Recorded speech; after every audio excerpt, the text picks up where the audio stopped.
welcome to this version of Cooking with Wally. Tonight we've got an all-time family favorite, pork piccata. Now, mention up front, if you don't like pork, you can substitute chicken, but try this one time with the pork. This dish turns the pickiest eaters into easiest to feed because it is just loaded with taste, and believe me, it is easy to make. On my scale of 1 to 5, 1 being hard, 5 being quite involved, this is going to be about a 2. Total prep time, 15 minutes. Total cook time, between the initial round and reheating, probably another 15 minutes. If you prep everything, this dish can be done and dusted inside of 40 minutes. So right now, we're going to cut the pork. You're going to use 2 good pork loins, tenderloins, okay? Whoever is your favorite butcher, you can get these in a pack. They're real easy to find at any store. You're going to want to cut these about that size. You're cutting, these are called medallions, okay? Now, what we do then is once we cut our pork medallions, then we bread these in some regular breadcrumbs, Progresso breadcrumbs. I've got about 2½ cups of breadcrumbs in here. You dust it on each side. You don't have to dip it in anything. You get them nicely coated, and then they're ready to go over into our pan. All right?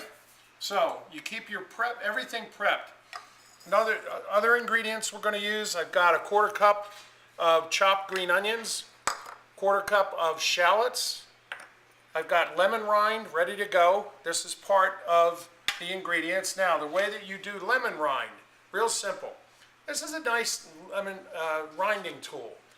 You take it, you peel it towards you, okay? And you can see some of the good lemon rind that comes off of there. It's real easy to work with, this tool. And then what you do is you take it and you chop up the lemon rind. Get it into nice, easy pieces, easy small pieces, okay? Now, I've already got my lemon rind to go, all right? Then we're going to take the juice of half of the lemon, so that's what you do with the other half of this thing. I've got an ordinary juicing tool. We pop that right in, and we're going to take the juice of half a lemon, which is going to give you about 2 tablespoons of lemon juice. Now, nice thing, you can use more or less of all of this. You can use more lemon rind. It's going to give it a little tart taste. More lemon juice. Again, it's going to enhance the flavor of that lemon. So, that's a good 2 tablespoons of lemon juice in there. That's exactly what I need. Then we're going to get our pan ready so that we can start browning our medallions. I'll be back with you in a minute. What I use when I cook this dish is a cast iron skillet. It's great if you have a normal pan, but for this dish, invest in a cast iron skillet. It really cooks uniformly, good and hot. We are going to cook this on medium-high for, I'd say, 2½, 3 minutes aside. Flip it over, and then you'd move it over into a cooling dish so we can cook the other medallions. So, a couple of these will be ready to go here in a minute. I'll be back with you when we've cooked all our medallions. We're ready to go to the next step. Okay, we've got all of our medallions nicely browned in our cast iron pan. We're going to take them off, move them over to the side dish. Now, have a look at what we're looking at here. Here's a nicely browned both sides. Okay? Now, the nice thing is, we're going to move our pan back up to medium heat. Now we get to add the onions. Now, this is where video doesn't do justice. Because after you've had this olive oil working, extra virgin olive oil, that's what we've been cooking with. Now I'm going to brown all these onion bits. I'm going to stir it around in here. 30 seconds, getting all the nice brown bits off the bottom of the pan, off the sides. Boy, does that smell good. Okay, once we get that going, then what we're going to do is we add our chicken broth. Now I've got 2 cups of chicken broth. This is regular chicken broth. You can use low sodium if you want. I use the regular chicken broth. I've got just about 1.5 cups, 2 cups worth. I'm going to put that in there and let that start to simmer really nicely. We'll be back with you in a second when this gets going and nicely simmering. Okay, we're ready for our next step in pork piccata. We've got all of our ingredients. We've got the chicken broth, the shallots, the green onion, all in here nicely simmering.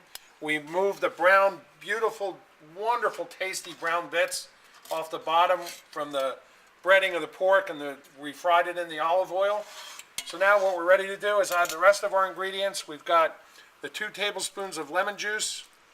We've got the lemon rind in here. That's ready to go, the chopped lemon rind. Now again, that's to taste. We've got 2 tablespoons of parsley. Actually, I use 3, but you can use 2. Again, this is to taste. So it's up to you.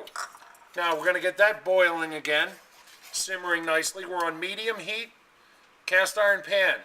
I'll be back with you, and we're going to start putting our pork in here and finalizing this meal. Wonderful pork piccata. Now we've got our pork tenderloins back in here, our medallions, and you'll see that there's plenty of room in here. The liquid starts to thicken up because remember, we've used breadcrumbs in this. So as the breadcrumbs, the heat starts to boil down the liquid, the breadcrumbs start to pull it all together, and you get an absolutely wonderful gravy out of this. Now, I've had people tell me that they've used white wine in this before. I don't use white wine in this. I don't cook with wine a lot unless it absolutely is required to enhance the taste. There's so much taste in this. You don't need to add much salt because the chicken broth has got plenty of salt in it, okay?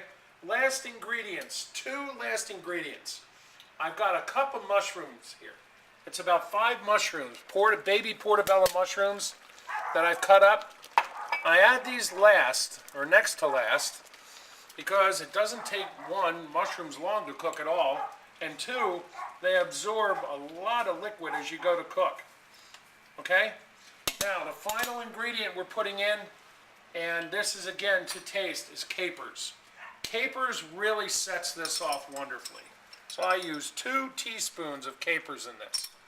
1 and 2. I didn't get all the ones I wanted in there. Now you can see everything's starting to come together real nicely here.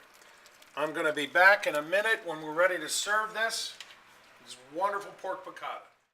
Okay, we're done. Now we're transferring this over, getting this ready to eat. Just took it off the heat, transferring it to our serving dish.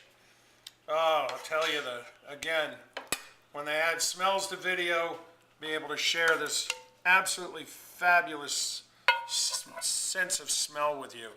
That gravy is absolutely fantastic. It makes such a wonderful dish. Now, we've made enough pork piccata in this dish that'll serve a family of 4 because we use 2 full medallions, or 2 full loins, excuse me. We cut our medallions off of there. What you can serve this with, number 1, is French bread, because you're going to want to dip that in this wonderful gravy we've made. You can put it over noodles, over rice, or nothing at all. It serves wonderfully with your favorite vegetable and whatever side dish you want to put in here to accompany this, a nice green salad. Calorie-wise, I'll tell you, the pork is pretty lean. We're not using anything that's heavy in fat here because we're using extra virgin olive oil. So it makes for a very good, nutritious dish, loaded with flavor, all right? If you want the full recipe for this, email me at cookingwithwally@gmail.com. Coming episodes of Cooking with Wally, we're going to be making split pea soup. Another favorite soup that you can use in the dorm, taco soup. We're going to be making my favorite spaghetti sauce, Mrs. Caprio's gravy. I had a wonderful Italian lady teach me how to make what Northern Italians call gravy, we call spaghetti sauce. That's going to be an involved session of Cooking with Wally. Probably need 3 versions at 10 minutes each to do it, okay? I can't tell you how much this dish, how great this dish tastes. You're going to love this, and so's your family. So, I've enjoyed cooking. Good meeting you. Pass this on. Tell folks about Cooking with Wally. Enjoy.